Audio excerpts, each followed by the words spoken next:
Okay, and today we're going to talk about Porphyria's Lover. So Porphyria's Lover is a poem by Robert Browning, and the first quotation that we're going to have a look at is this one that's on the card in front of you. It says, "The sullen wind was soon awake, it tore the elm tops down for spite and did its worst to vex the lake." So the first thing you're going to notice is in the first line is the personification. The sullen wind, the grumpy, the miserable, the quiet wind was soon awake, and it tore the elm tops down for spite. And look at that in terms of the verbs, really aggressive verb. So it tore, which is that one there, which is a really aggressive verb to show just how angry this wind is.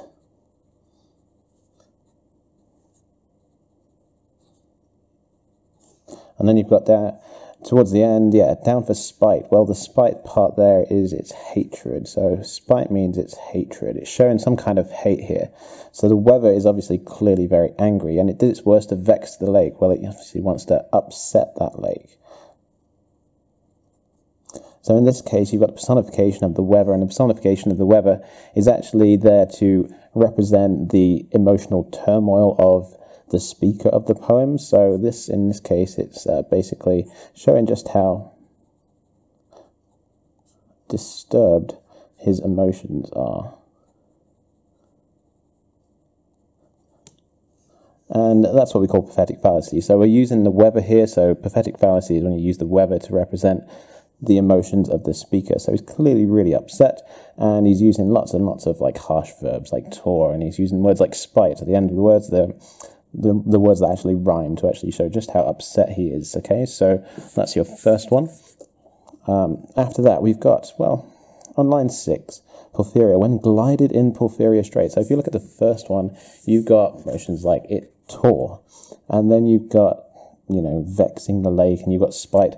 Well, in this case, your verb choice, this one is glided, okay, and glided is a graceful movement.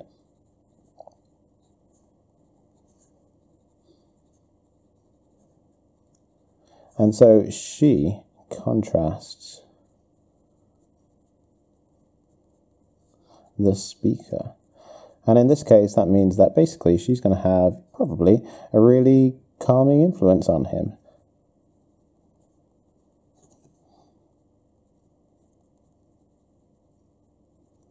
So, the gliding in Porphyria Strait, she's gliding in through the door, and she's probably going to try and, like, you know, soothe this man, this person that's having this, like, emotional breakdown, this disturbed emotional breakdown.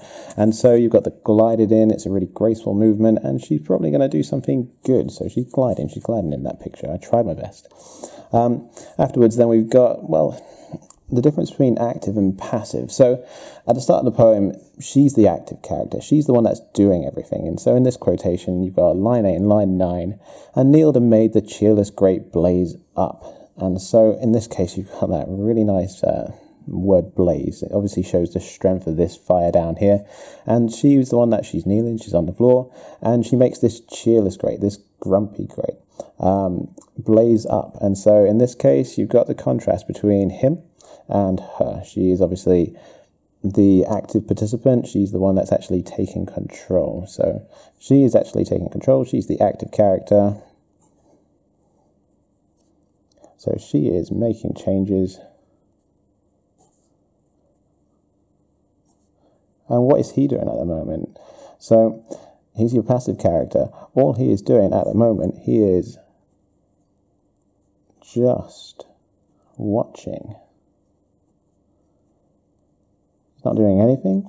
He's just watching, and he's commenting on in his head. So he's the speaker, and that's all he's doing.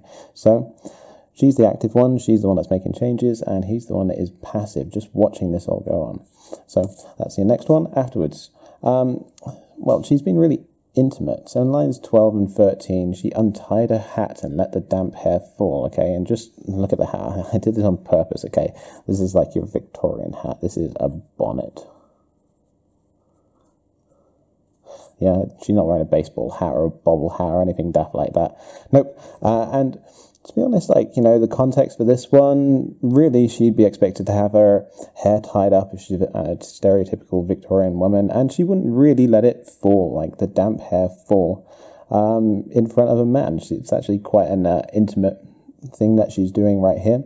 So she untied her hat, her bonnet, and she has let the damp hair fall, which is like intimate in terms of its, like, you know, how she's behaving towards this person. And just point out as well, this is damp hair, so she is clearly come through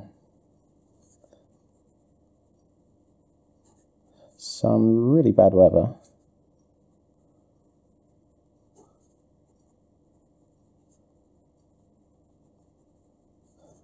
To be with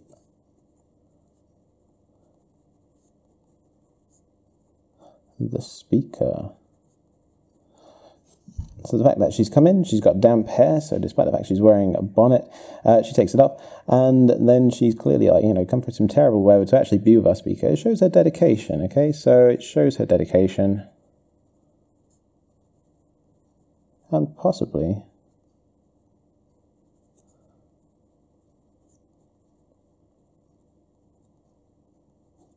love. Okay, after that then, a little bit more in terms of intimacy, and she, God, what a racy woman she is. She made her smooth white shoulder bare. She bares her shoulder, okay? So back in the context, back in the day, showing a man your shoulder, your smooth white shoulder, is a little bit forward and a little bit intimate. So, yeah, clearly you can see his eyes popping out of his skull there because he's seeing a little bit of shoulder. So it's really intimate. I'm not going to write anything for this one, but she's being quite forward in terms of how she is behaving towards him. Afterwards, line 21, you're on murmuring how she loved me. So there you go. She's leaning into him, and he's a little bit dissatisfied at this moment. He's thinking, well, you know, you're murmuring it. Murmuring in terms of, like, yeah, your verb choice. It is a really weak verb. Well, I imagine at this point, the speaker really wants her to shout it, to scream it if she can. Basically, he wants her to, like, you know, shout it from the heavens, but she is murmuring, so it's a weak verb. And perhaps at this point in the poem,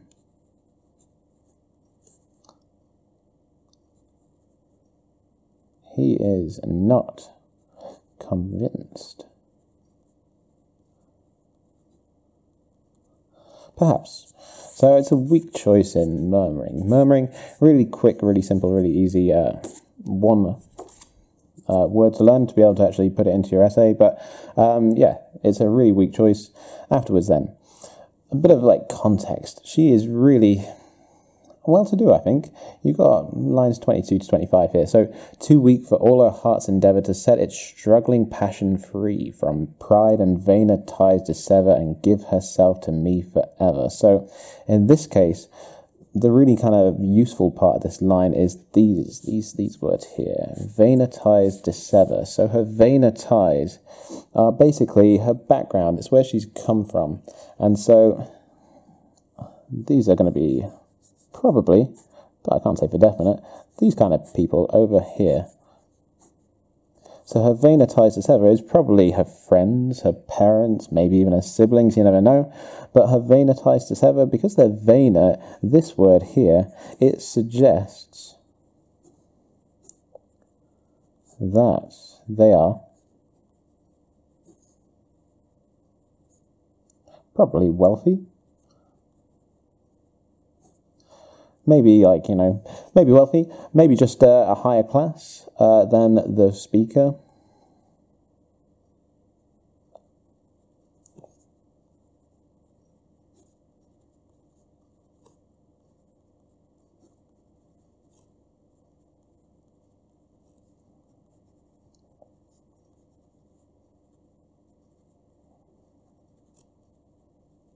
And this is what he wants her to get rid of. This is what he wants her to cut, basically. And so she'd be really, like, you know, traumatized to actually get rid of these people. But she's in this kind of, she's between these two. She's between her family and her friends and her lover, this person, the speaker that's actually speaking this poem.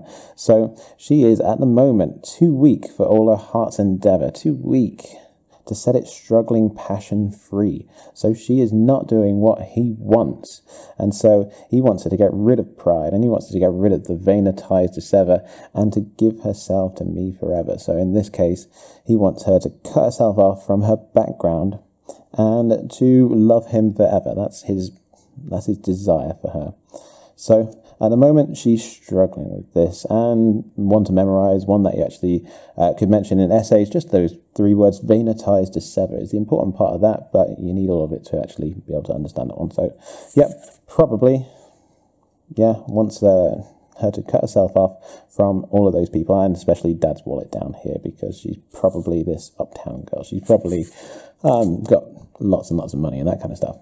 Afterwards then, a little bit of background information. So you've got lines 27 to 29. It is, nor could tonight's gay feast restrain a sudden thought of one so pale for love of her. So in this case, a bit of background information. Tonight, she has been in a gay feast, okay? So she's been having lots and lots of food. You can see her, she's eating a turkey leg, a chicken leg, and a sausage there. But she's been at a feast, and she's basically unable to restrain herself from thinking about him, her lover. So a sudden thought of one so pale, and the fact that he is so pale, it's almost like he is sick for her love. And she's constantly thinking about him, no matter where she is, even if she's at a feast and she's stuffing her face full of food, and with her family, with her friends, with those vainer ties that you've got in this one, and she's still thinking of him. So a sudden thought of one so pale for love of her. So he is pale for love of her. He's sick for her love. So there's background information about what's been going on in the background of the poem. After that then, we have a little bit of personification in the next one. So we're on lines 31 to 33. Her eyes, happy and proud, at last I knew Porphyria worship me surprise. So at this moment, this is your change, okay? So it's a great change. And you've got her eyes, which were happy and proud, which is your personification. And it shows that all of a sudden, she's changed. And at last I knew she worshipped me. That worship, okay? So this is your verb choice. And it suggests, just like her eyes, being happy and proud, that she now is devoting herself completely to him. He is getting exactly what he wants. She is making this dedication of her life to him. And so in this case, yeah, I know I've got a picture of her worshipping him like he's God. But yeah, that's what she's doing, apart from he's not dead, obviously. Okay. So you've got a change in Porphyria. Porphyria is actually dedicating herself to him in these lines. And he's surprised about this, but, you know, it's probably a happy surprise. He's probably shocked and elated at the same time. Afterwards then, he's got her, okay, and she's now worshipping him. You've got this really weird line on 35, which is, well, I debated what to do. What to do? The guy doesn't know what to do. Like, somebody loves him. He doesn't even think, marriage? No marriage, no. He's like, what can I do? Just a slightly weird line, but there you go. I'm not going to write anything for that one. He can't even think what to do with her.